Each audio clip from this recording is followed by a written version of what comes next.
And once again, it is Terminello's take on the Alex Garrett Sports Spotlight. You know, Lou, before we get to the bad news in Flushing, I have some interesting news from Flushing that happened last night. And it kind of helped my whole body heal up. Believe it or not, just steps away from Citi Field, I was actually healing up. It's unbelievable to think about it like that. But there was some good news for Flushing. Are you ready to hear it? Of course. And Alex, thank you for having me again, as always. So I had two doors open for me, because I have my one leg and rollerblade. So people, even if they're not, if they're homeless and whatnot, open the door. Some of them do expect favors and whatnot. But this time I said, let me help out. And sure enough, under the tracks of the Flushing Main Street train, I helped out two people who held doors open for me. And I thought, boy, I feel really good. So maybe helping others is a good lesson to learn in Flushing, if not the Mets sell-off right now. It's always good to help. And I know exactly where you were. I'm very familiar with that area. And I'm glad to see that there was a lot of nice, I know you're a nice guy, and there were nice people helping each other, no matter what their situation is. That's what we need more of. And I preface that because there is a lot more bad news around that area in Flushing, Queens, specifically at Citi Field. And every time I see that sunset behind Citi Field, I say, boy, this is such a metaphor on what should have been this season, what should have been the last few years since Cohen took over. The sun feels like it's setting fairly early on the Steve Cohen ownership. Maybe I'm wrong, but what are your thoughts on that, especially with trading the two guys you banked on, literally bankrolled, heading into 2023? Well, I don't think the sun is setting for good. I am not happy with what happened this last week, for sure.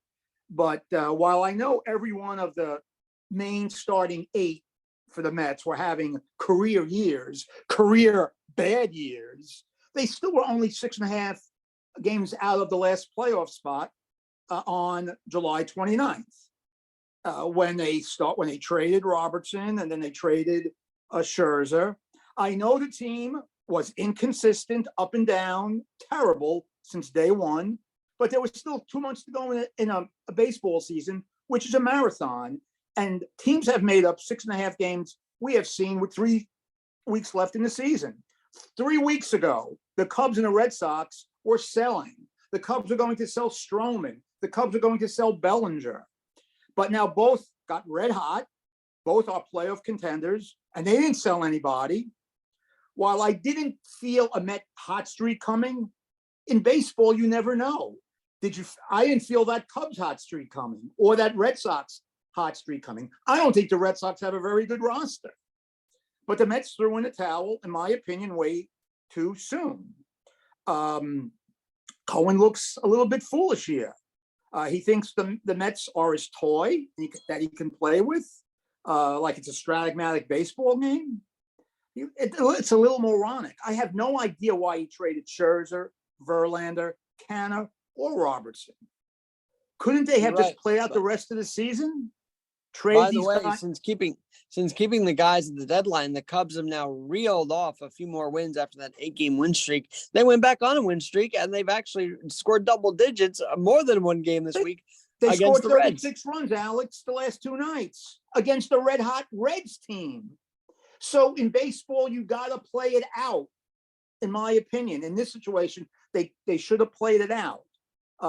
If they had played it out, and if he wanted to trade Scherzer, who only had 1 year left on his deal,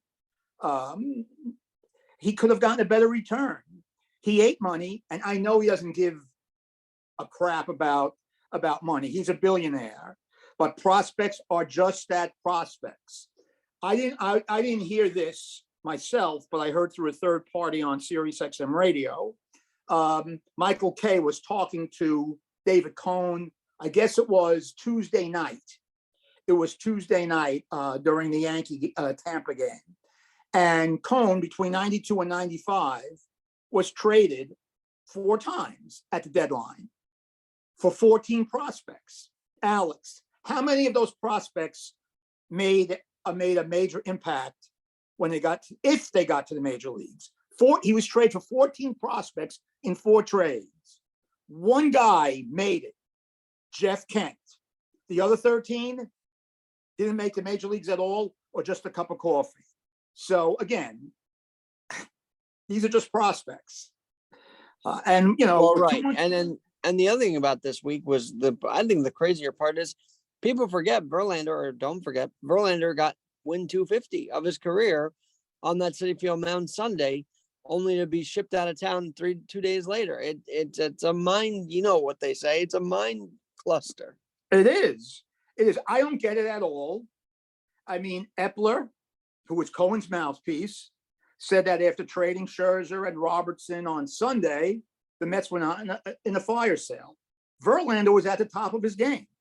Scherzer may not have been as good as last year, and everybody wants to say, oh, Scherzer wasn't good last year. He had the lowest ERA of his long Hall of Fame career last year, 2.29. Scherzer was better than 85% of the crap masquerading as major league pitchers in 2023. Robertson was an outstanding and total pro. Canna is a total pro and a versatile outfielder. I don't understand the philosophy of these moves. It seems like backward strategy to me. So let me get this right. You said the Mets made 4 trades and got 14 prospects. Okay, we could. Well, no. I'm saying this is what Michael Kay was saying. David Cohn was traded for 14 prospects. He was traded 4 times in 4 years at the deadline, from the Mets to Toronto to Kansas City, back to Toronto, and then the Yankees got him in '95 at the trade deadline. 14 prospects were traded for David Cohn over a 4-year period. One guy made the major leagues. Jeff Kent. I got it now. But the prospects the Mets have, they're relying heavy on, I mean, the Alvarez's of the world and what they're calling the baby Mets, but it's not helping. I don't think so. I mean, did you see the horrendous lineup the Mets have thrown throughout the last 2 nights? I mean, that was embarrassing. I think we've talked about it before, but they've also stuck themselves with Buck Showalter. So no matter if he does a good or bad job, of course they can fire him, but it's very tough to fire a guy like Buck Showalter. So what are you hearing on that, if anything? Well, this is just my observation. I'm not sure, Alex, if he's going to want to be the manager next year. He has 1 year left on his deal after this. And I do think David Stearns is going to come in. That would be an upset if he's not the president of baseball operations. And, you know, they traded Verlander, who did not want to leave. Neither did Scherzer. They did not want to leave. But again, I could see at this stage of their lives, Scherzer in particular, said, you know, I don't want to be part of a rebuilding. And again, the media is gone crazy. I don't think you're going to see a rebuilding like the Astros went through 10 years ago, when they were 3-4 years in a row, they were losing 105, 110 games. Or the Orioles, as we saw just 3 years ago, losing 100 games. I don't think we're going to see that. I don't think you're going to see them signing 38-year-old guys or 39-year-old guys to even 2-3 year contracts. Again, the Scherzer and Verlander term was fine. I mean, I'd rather do that than sign a guy like Carlos Rodon for 6 years. And to me, Carlos Rodon is just another guy. I never got the hype of him coming to New York. I mean, he was just another guy in San Francisco. But, you know, to pivot back to Cohen, because you and I have had talked about this before, the bizarre in-season press conference, and then he says he needs a baseball operations manager. I don't know. As an owner of a team, I don't think he does it as finessely as Steinbrenner did. I'll put it there first. I think he's trying to do that. Wait a second. Okay. Steinbrenner had no finesse. Alex, I have to disagree with you. He was a bull in the China closet. I don't think Cohen sounds as how do I say? I don't want to say polished, because he's a polished, but he just sounds more like I need. And Steinbrenner was like, I demand. You know, I don't know. I guess there's like a difference in messaging that I feel both of them have. And both of them, I feel they're similar, that they both want to be front and center in New York. There's clarity. Cohen wants the microphone at all times. Well, on that last point you made, you are 100% correct. We're also looking at different owners nowadays.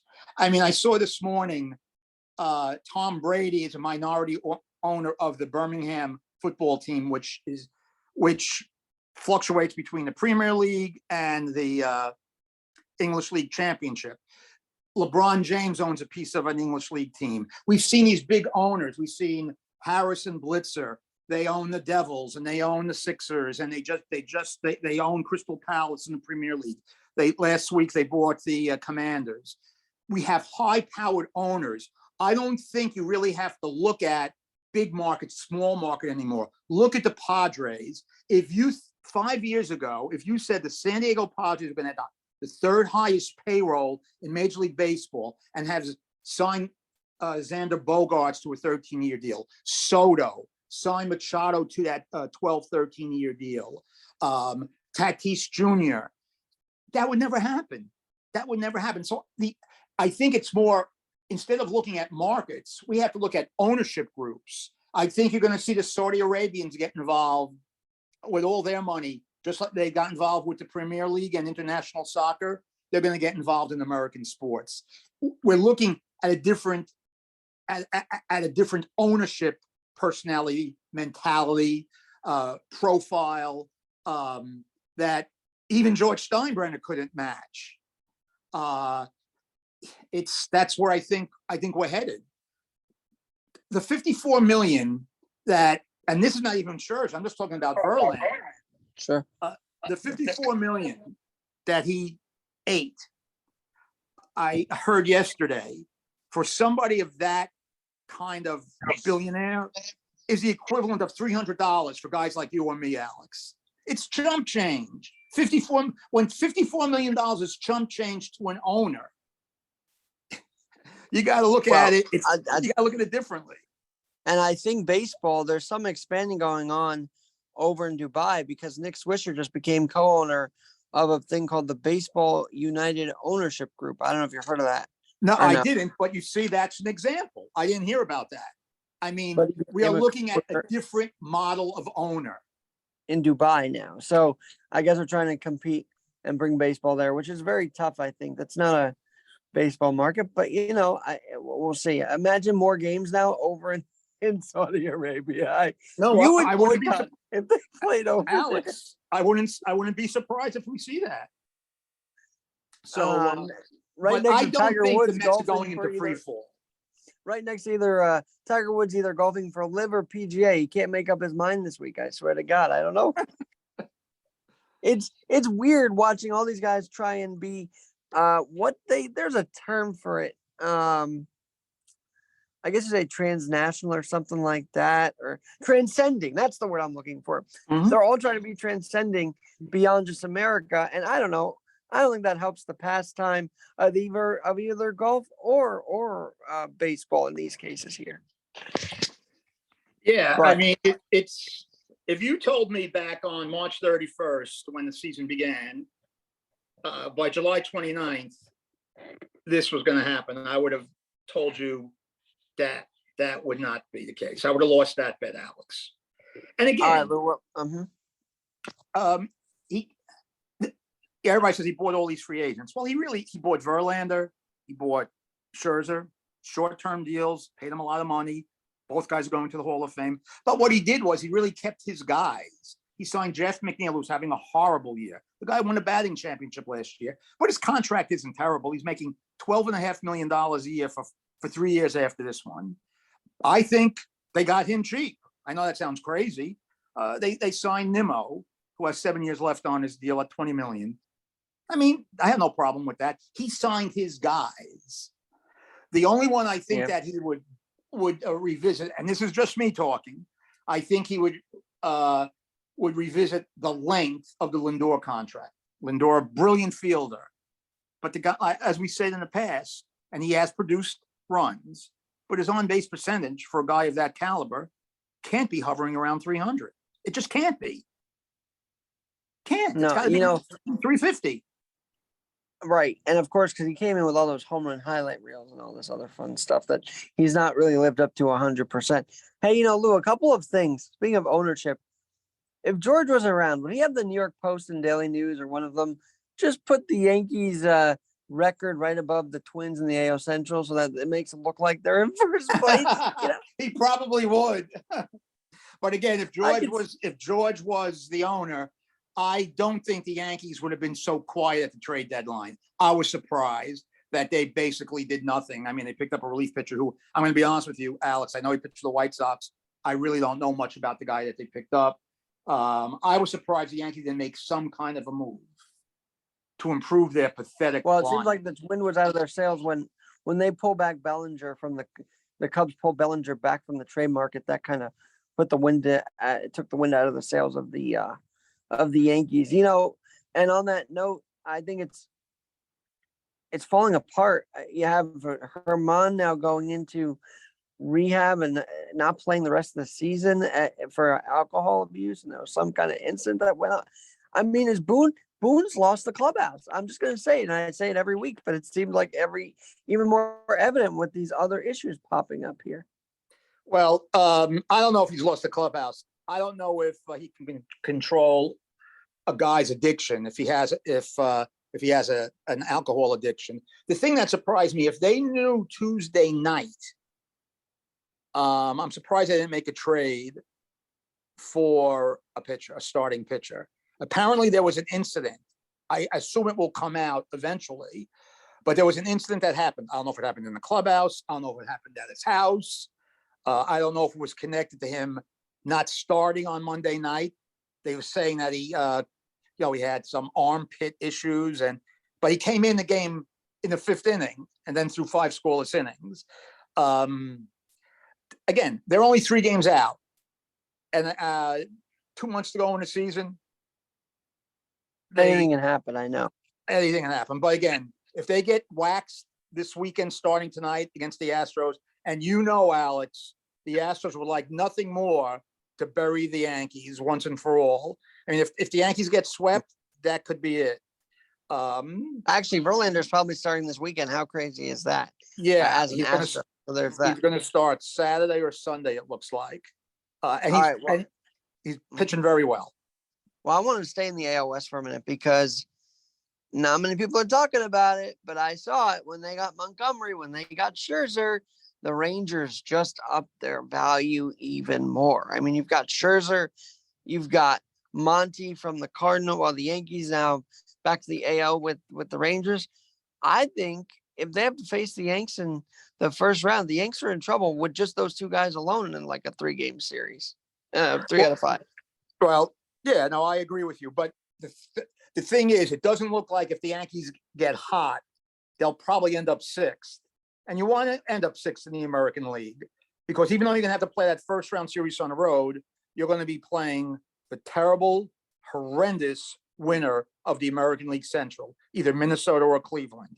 And I've said this before, if that happens, I'm not saying the Yankees are going to win. The Yankees always beat the Twins when they have to. They're in their head. But the Yankees, it'll be a toss-up. The Yankees might even it with the 3 games on the road. They might even be favored a little bit, depending on how they're playing at the end of September. But the lineup is just terrible, Alex. The lineup is just, oh my God. I mean, I know they scored 7 runs last night against a potential Cy Young Award winner in McClanahan, but it's too hit and miss. Well, we haven't talked about this other topic, and that is the athlete's heart. So last year we had DeMar Hamlin with that contact play, which led to cardiac issues. It was so much so he collapsed on the field, and I guess I said it was a cardiac arrest. And then Bronny. I mean, it's weird that these athletes are having these heart problems. Maybe we should get an interview with a cardiologist. I'm not kidding you, because this is now the 2nd year in a row where some heart-related issue has happened in sports. LeBron James's son, a strong, young 18-year-old kid who's going to enter USC and was going to play for USC this year, getting cardiac arrest is very troubling. Of course, just because he comes from a line of where his father is one of the best athletes ever to play any of the team sports in our lifetime, to be sure, if not ever. I guess that doesn't mean Bronny's DNA followed 100%. This is very scary for an 18-year-old kid to go into cardiac arrest. And apparently the USC medical team was right there on the spot to make sure it didn't get worse and he didn't lose a lot of oxygen. Timing is the key. I'm sure he's under the best of care. I have no idea if he's going to allow to play this year. It's just it's a sad thing, but these finely tuned athletes have the same problems that you and I have, undetected situations health wise. But this was that was very troubling.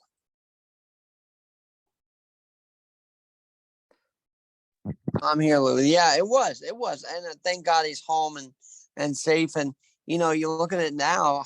Hamlin, almost a year later, is back in training camp up in Buffalo, and the fact that he's even going to try and do it again is heroic. I mean, I know first responders are heroic, but this guy also feels like a hero to me because he's coming back from what could have been deadly injury last year.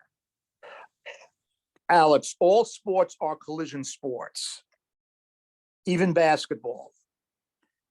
But if everybody has to make decisions in life. Life is all about making decisions. If I was Hamlin, it would be very hard for me to get back on the football field. If he takes one good shot, again, I'm not a cardiologist at all, but I think he's tempting fate. But I read also there's a chance that remember he was a backup to the Bills safety men who were injured last year. There's a chance he might not even make the team, but we'll see what happens there. But yeah, it's scary how these finely tuned athletes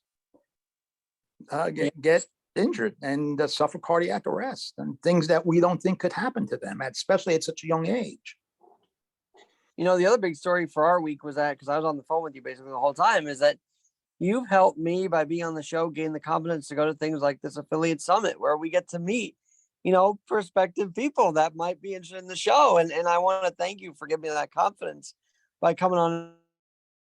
Well, Alex, you're a talented guy. And if I gave you any confidence, I appreciate your you telling me that, but you're a talented guy. I do want to touch on Fanatics for a minute because they've been growing, and I'm sure you're following them as much as I am in their growth. They have an app out now. They're doing the sports books. I mean, this is a company that like one store, and now they're the brand for everything. They had vision. They had vision. They saw what was happening, and they didn't let grass grow under their feet. They pushed the envelope, and that's why they are as successful as they are. And I know that, we talk about the jerseys these days are ever changing, but I do like the jerseys they produce. But I got to ask you, speaking of the clothing, are you as purist about it? The Yankees having the star patch? I don't think anybody should really care because it's happening everywhere. Not just, it's starting to get into baseball even more now. The Mets were first. People forget about it. The Mets were first. Well, there's 13 teams. I think the Yankees became the 13th team to put the patch on. The NHL is doing it. Things change, and let's face it, it's such a small patch on the side. It doesn't make these baseball or hockey uniforms look like they're NASCAR drivers, where there's sponsor logos up and down their suit, their fireproof suit, and they're it's all over their billboards cars. on that track, man. They're walking billboards, those NASCAR They are. So it's not that. I really have no problem with that. Well, I think golf was really the first sport to really wear the sponsor, because I remember them when everybody got hyped about Tiger's putt that showed the Nike logo on the ball. That was really the start of it, I feel like, right? Or not really? Well, first of all, correct me if I'm wrong. Didn't that picture end up on the cover of Sports Illustrated too? Yes, I believe so. Yeah. Yeah. So again, that's free advertising. And when Zion's shoe actually, when he broke his shoe, Zion, Nike stock went down. So we've seen athletes impacting these outfitters and brands forever. It feels like. Oh, well, yes, for sure, without a doubt. And Alex, with this NIL for college sports, you're going to see more and more of it. I mean, let me ask you this: what can you tell me about while we're on the subject? See, I like that we're kind of just wandering all over, which is good. That's not a bad thing. But the Jordan quote, which is pretty famous, about how even Republicans wear Jordans. I mean, he knew the brand too. I mean, no one complained that he was wearing his own sneakers, right?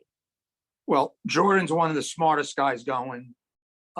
He knows the deal. I don't know his political affiliation. He doesn't want to get involved in politics. He really has said when they pushed him on social issues, he really doesn't want to talk about social issues, and that's his right. And I think he's smart. I mean, let's face it, we all love LeBron James, the player. We don't all, not everybody loves LeBron James, the social activist or the political commentator. That's, some people do, some people don't. Michael Jordan, you can't criticize him because we don't know where he stands. He's smart, in my opinion. He is, and no, LeBron is hit or miss. I feel like, but I didn't like that Laura Ingraham said "shut up and dribble," but there's a way to approach it. Also, if you're Well, LeBron, I think she was 100% correct, if I have to say that. well, there you go. See, a little fiery Terminello saying. But you told me coming on this, you were really fired up about this whole deadline. What else fired you up about it? Was there any other things aside from the sell-off that really drove you nuts, or was it basically the fact the Mets gave up their two big arms this week?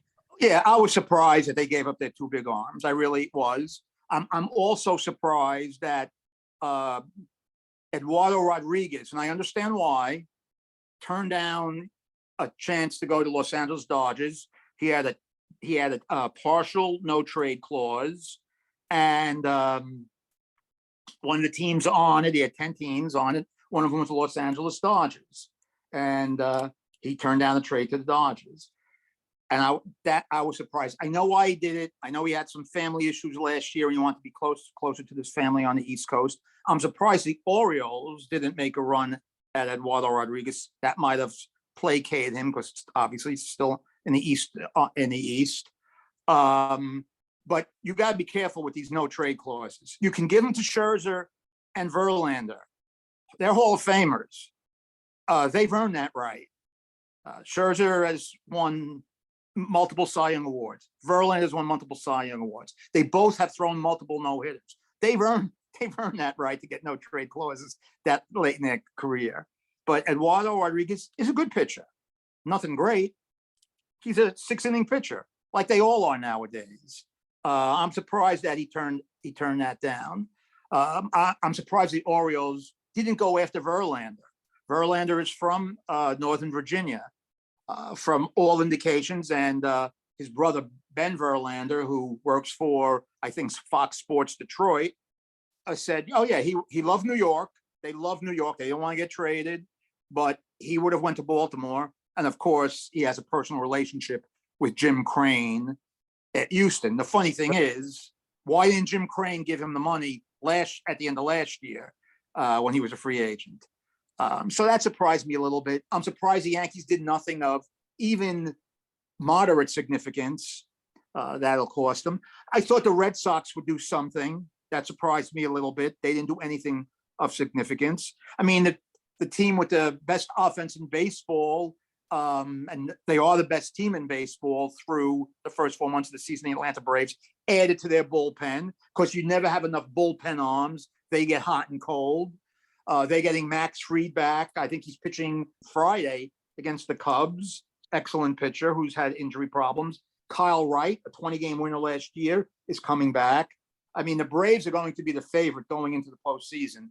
Oh, without a doubt. But even before the Astros got Verlander, I thought they were going to win the American League pennant. And I would have to, I'm not a prediction guy, but I would have to say right now they are front and center. They have the pedigree. They've done it before. They know how to win. They have an excellent manager in Dusty Baker. So I would put the Astros first. And the Baltimore Orioles are inexperienced, but they're very talented. I don't know how far they can go, but they have. They're going to get the things hold up. They're going to get the first place, possibly first place in the division, in the league, and let me say it that way. And they just their former, I would say, a hometown legend, if you will, Trey Mancini just got released by the Cubs, which I was a little shocked at. But you look at this Oriole team last weekend, I thought after winning 8-3, the Yanks would have the second game. That was not the third game, but that was not the case. And now they just keep winning series, right? And they do have this talent. Did they acquire Jack Flaherty? Yeah, at the trade deadline, about an hour before the trade deadline, they acquired Jack Flaherty, who, when he first came up, looked like a lights out pitcher, but he got hurt, like all these guys do. That's why modern Major League pitching is really problematic.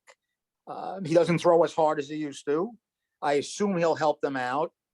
I think I would have taken Eduardo Rodriguez. He's a left-hander, but he didn't want to go. So I'm surprised they didn't come to the Mets for Verlander. I really am. Oh, Kyle Gibson, the former Philly, by the way. The one thing is Gunnar Henderson, I noticed in a lot of the alerts, he's mentioned a lot. So he's been doing a lot for that Oriole team. Well, and he's just scratching the surface of how good he's going to be. I mean, this is a bonus here for Baltimore. It really is. Well, they don't even know how to play yet. They're not. They're still getting their feet wet, and they're 66-42. You mentioned last week they're a year ahead of where they were projected to be. So we'll see what happens. Another week rolls on. All right. One last thing, because it's on my mind, and you're a Jet fan. The buzz that was in Florham Park all last couple of weeks, they sold out within the first 3 hours of the tickets being sold for training camp. Now hits the road. They go to the Hall of Fame game. You do not expect to see Aaron Rodgers. Is that a universal expectation, I'm guessing, or is this Lou Terminello's thought? Well, obviously last year he didn't play at all in the preseason. Last year, just about every quarterback of any kind of note didn't play in the preseason. Maybe we'll see him in one or two series the third week of the season. Then they end up with the Giants at home. But let's face it, these preseason games are unwatchable. You just want to get through it without getting guys hurt. The offensive line of the Jets, we still don't know how good it is. It's the major question mark going into the season. We know that the defensive line is going to be good. We know they're going to put pressure on the opposing quarterback. We know the receivers are good. We know the running backs are good. And if they do sign Dalvin Cook, which I have no idea, I would assume they're not, because he was in training camp last weekend, and now 5-6 days later, he's still not signed. But the offensive line's the key. It's a work in progress. I would not tempt fate and put Aaron Rodgers in the preseason, except maybe for a couple of snaps, a couple of series. But I wouldn't even do that. It's up to Aaron Rodgers.